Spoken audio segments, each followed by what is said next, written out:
You know, they say every once in a while, a person gets lucky. What's that old saying?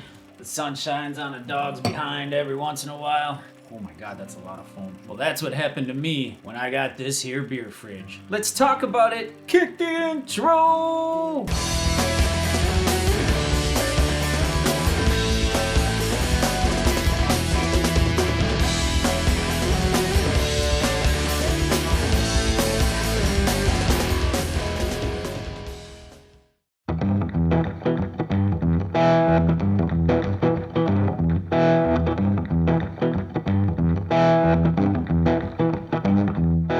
Welcome into Brian's Badass Reviews. Today I want to talk to you about one of the coolest things that I've added to the Brian's Badass Reviews studio. Just kind of my garage and just added to the house. I got this beer fridge. This is a Danby beer fridge. I really just kind of stumbled into it. My job involves kind of going around and making sure people are being safe while they're doing their work. And while I was checking up on one of my guys, he was working at, down here in Texas, they call it a snowbird park.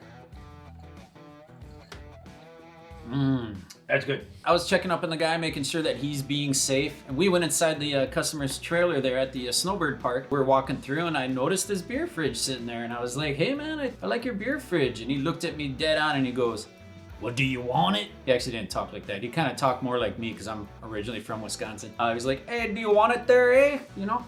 And I was like, do I want it? Hell yes, I want it. But in my head, I'm like, nah, I know these things brand new. They go for like $500-600 and up, really depending on which kind you want to get, right? So I was like, nah, you know what? That's cool. I appreciate the offer. And he's like, nah, he's like, just throw me an offer. He's like, I'll give you an offer you can't refuse there, eh? Take off, hoser. And I was like, I don't know. I'm like, name a price. I'm like, if you're serious about getting rid of it. He said, how about you give me 200 cold ones? I thought he was talking about beers. And I'm like, I don't have 200 beers to give you. And he's like, no, $200. And I was like, I will take it. And then I was like, hold on, let me call my wife. And so I called my wife and I told her about it and she goes, you better take it. And so I went back to the guy and I said, I'll take it. Got home from work, grabbed the old pickup truck there, went up, put it back in the truck, got her back here. And lo and behold, she fit just perfectly right in between this and I built a little table over here. So $200, I got the fridge. It actually didn't have this tap on there. I got with my boy Omar. Shout out to my boy Omar over there at the Station 1, who's just a badass dude and a badass place. If you've never been there, go check it out. Top 100 bartender in the United States, BTW.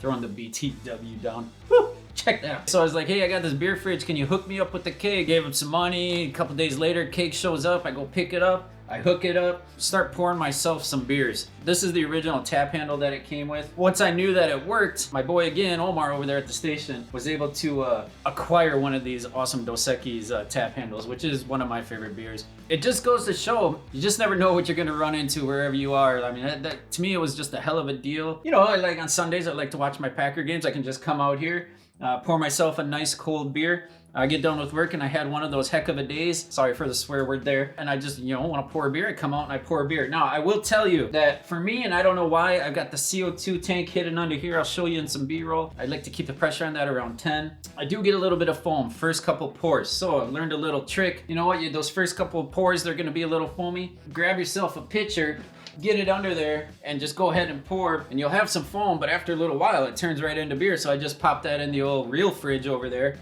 And when I'm ready to come out, load it up again. By the time I'm done doing that, I've got myself a hell of a good pour going on. So super happy with it. It cost me about $30 to fill up the CO2 tank. I did it at the old welding supply shop down the road. It fits a quarter barrel keg. And I like to just kind of keep extra beers in there. I got some Miller Lights in there right now. You can see it's easy to hook up. You just tap it there, do a little quarter turn. And then just make sure everything's ready to rip and roar. So if you too are into the barley and hops and you like to enjoy a cold one every once in a while, I highly recommend getting one of these. It's kind of no fuss. Once you kind of learn the ins and outs of it, just super awesome. So help me welcome the beer fridge to the Brian's Badass Reviews studios. Super stoked to be back in 2022. Lots more videos coming, guys. Hit me up on all the socials, anything you can think of. I think I'm on there. Just look for Brian's Badass Reviews. I got the website. There's merch if you want to help out the channel a little bit. I hope everybody's just awesome. I hope everybody's good. That's all I got for this little review, beer fridge review. What I like to say, you gotta be kind to each other. You gotta do what makes you happy. That's it for me. I will catch you guys on the next one. I hope, if you watch it, I guess. Anyways, that's it for me. I'm out.